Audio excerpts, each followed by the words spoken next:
Assalamualaikum warahmatullahi wabarakatuh. Bismillahirrahmanirrahim. Alhamdulillahirabbil alamin. Alhamdulillahilladzi arsala rasulahu wa dinil haqqi liyudhhirahu 'ala dini kullihi walau karihal kafirun. Wassalatu wassalamu ala sayyidina Muhammadin wa ala alihi wa sahbihi ajma'in. Amma ba'du. Yang terhormat pada Bapak Muhammad Imron Rosyadi MPD selaku dosen pengampu mata kuliah ilmu pendidikan dan juga teman-teman yang saya hargai. Pertama-tama marilah kita panjatkan puja dan puji syukur kepada Allah Subhanahu wa taala yang telah melimpahkan rahmat serta nikmat kepada kita semua. Dan juga sholawat serta salam tidak lupa selalu kita curahkan kepada baginda agung Muhammad Sallallahu Alaihi Wasallam. Perkenalkan, kami dari kelompok 6 pada pembahasan minggu ini. Perkenalkan dulu, dari kelompok 6 ada saya sebagai moderator dan juga sebagai pemakalah 1. Nama saya Ahmad Mastur Hamid, NIM 2119151. Kemudian pemakalah kedua Nailatul Ilmi dengan NIM 2119162. Kemudian ada pemakalah ketiga itu Bagus Ahda Tamimi dengan NIM 2119164. Kemudian pemakalah terakhir Muhammad Masduq Muwafiqin dengan NIM 2119166. Langsung saja kita mulai pembahasan kali ini, yaitu mengenai sistem penyelenggaraan sistem pendidikan nasional. Saya sebagai pemakalah 1 akan sedikit menjelaskan mengenai definisi atau pengertian sistem pendidikan nasional. Jadi sistem pendidikan nasional adalah suatu keseluruhan yang terpadu dari semua satuan dan aktivitas pendidikan berkaitan satu dengan lainnya untuk mengusahakan tercapainya tujuan pendidikan nasional. Sistem pendidikan nasional merupakan suatu sistem yang besar dan kompleks yang di dalamnya terangkum beberapa bagian yang juga merupakan sistem-sistem. Kemudian pembahasan selanjutnya mengenai jalur, jenjang, dan jenis pendidikan akan dipaparkan oleh pemakalah kedua, yaitu Nailatul Ilmi.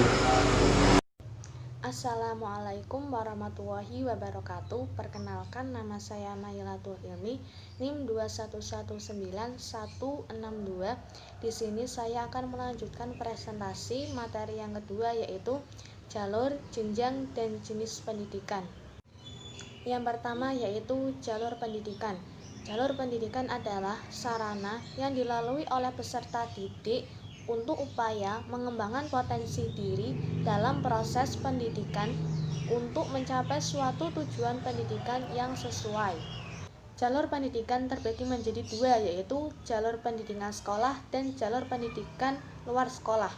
Jalur pendidikan sekolah merupakan pendidikan yang diselenggarakan di sekolahan melalui kegiatan belajar mengajar yang berjenjang dan berkesinambungan, yang bersifat formal, diatur berdasarkan ketetapan-ketetapan pemerintah, dan mempunyai keseragaman pola yang bersifat nasional. Jalur pendidikan luar sekolah merupakan pendidikan yang bersifat kemasyarakatan yang diselenggarakan di luar sekolah melalui kegiatan belajar mengajar yang tidak berkesinambungan dan tidak berjenjang, yang sifatnya tidak formal, dalam arti tidak ada keseragaman pola yang bersifat nasional. Yang kedua yaitu jenjang pendidikan. Jenjang pendidikan merupakan suatu tahap dalam pendidikan yang berkelanjutan yang ditetapkan berdasarkan tingkat perkembangan peserta didik. Jenjang pendidikan terbagi menjadi 3, yaitu jenjang pendidikan dasar, jenjang pendidikan menengah, dan jenjang pendidikan tinggi. Jenjang pendidikan dasar. Pendidikan dasar diselenggarakan untuk memberikan bekal dasar yang diperlukan untuk hidup dalam masyarakat berupa pengembangan sikap, pengetahuan, dan keterampilan dasar. dan juga berfungsi mempersiapkan peserta yang memenuhi persyaratan untuk mengikuti pendidikan menengah. Jenjang pendidikan menengah. Pendidikan menengah dilaksanakan selama 3 tahun sesudah pendidikan dasar, diselenggarakan di SLTA yang berfungsi sebagai lanjutan dan perluasan pendidikan dasar. Jenjang pendidikan tinggi. Pendidikan tinggi merupakan lanjutan dari pendidikan menengah yang diselenggarakan untuk mempersiapkan peserta didik menjadi anggota masyarakat yang memiliki kemampuan akademik yang dapat menerapkan, mengembangkan, dan menciptakan ilmu pengetahuan, teknologi, dan kesenian. Pendidikan ini juga berfungsi sebagai jembatan antara pengembangan bangsa dan kebudayaan nasional. Jenis pendidikan terbagi menjadi 5, yaitu pendidikan umum, pendidikan kejuruan, pendidikan luar biasa, pendidikan kedinasan, dan pendidikan keagamaan. Pendidikan umum merupakan pendidikan yang mengutamakan perluasan pengetahuan dan keterampilan peserta didik, dengan pengkhususan yang diwujudkan pada tingkat-tingkat akhir masa pendidikan, yang termasuk pendidikan umum adalah SD, SMP, SMA, dan universitas. Pendidikan kejuruan. Pendidikan kejuruan merupakan pendidikan yang mempersiapkan peserta didik untuk dapat bekerja dalam bidang pekerjaan tertentu. Lembaga pendidikannya seperti STM. Pendidikan luar biasa. Pendidikan luar biasa merupakan pendidikan khusus yang diselenggarakan untuk peserta didik yang menyandang kelainan fisik atau mental, yang termasuk pendidikan luar biasa adalah seperti SDLP. Pendidikan kedinasan. Pendidikan kedinasan merupakan pendidikan yang khusus diselenggarakan untuk meningkatkan kemampuan dalam pelaksanaan tugas kedinasan bagi pegawai atau calon pegawai suatu departemen pemerintah atau lembaga non-departemen. Pendidikan keagamaan. Pendidikan keagamaan merupakan pendidikan khusus yang mempersiapkan peserta didik untuk melakukan peranan yang menuntut penguasaan pengetahuan khusus tentang ajaran agama. Sekian dari saya, kurang lebihnya mohon maaf. Wassalamualaikum warahmatullahi wabarakatuh. Oke, selanjutnya yaitu standar pendidikan nasional. Standar pendidikan nasional yaitu kriteria minimal tentang berbagai aspek yang dilakukan dalam suatu pendidikan yang berfungsi untuk mewujudkan cita-cita yang luhur. Nah, untuk standar pendidikan nasional sendiri di Indonesia ini, pemerintah menetapkan 8 standar pendidikan nasional. Yang pertama, standar kompetensi. Yang pertama yaitu standar kompetensi kelulusan. Nah, di Indonesia menerapkan standar kompetensi kelulusan untuk menentukan kelulusan siswanya. Dan yang kedua yaitu standar isi. Yang ketiga yaitu standar proses, dan selanjutnya yang keempat standar pendidik dan tenaga kependidikan. Yang kelima standar sarana dan prasarana. Yang keenam standar pengelolaan pendidikan. Dan yang ketujuh standar pembiayaan pendidikan. Yang terakhir yaitu yang kedelapan standar penilaian pendidikan. Mungkin itu saja yang bisa saya sampaikan. Selanjutnya akan dilanjutkan oleh pemakalah berikutnya. Ya, kemudian yang terakhir yaitu dasar, fungsi, tujuan, dan prinsip pendidikan. Yang pertama ada dasar-dasar pendidikan. Dasar-dasar pendidikan itu ada 2, yaitu dasar ideal dan dasar konstitusi. Dasar ideal yaitu Pancasila. Pancasila sendiri adalah dasar negara, dan penetapan Pancasila sebagai dasar negara adalah hasil kesepakatan bersama para negarawan bangsa Indonesia pada waktu terbentuknya negara ini sebagai Negara Republik Indonesia tahun 1945. Kemudian ada dasar konstitusi, yaitu Undang-Undang Dasar 1945. Nah, Undang-Undang Dasar 1945 adalah dasar negara Republik Indonesia sebagai sumber hukum, dan oleh karena Undang-Undang 1945 itu segala aktivitas bagi warga negaranya, terutama di bidang pendidikan. Kemudian ada fungsi pendidikan nasional.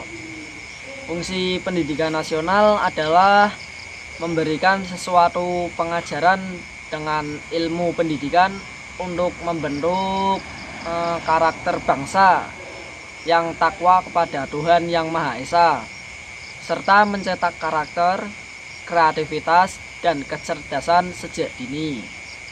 Fungsi pendidikan nasional itu ada dua, yaitu yang pertama alat membangun pribadi, terus pengembangan warga negara, pengembangan budaya, dan pengembangan bangsa Indonesia.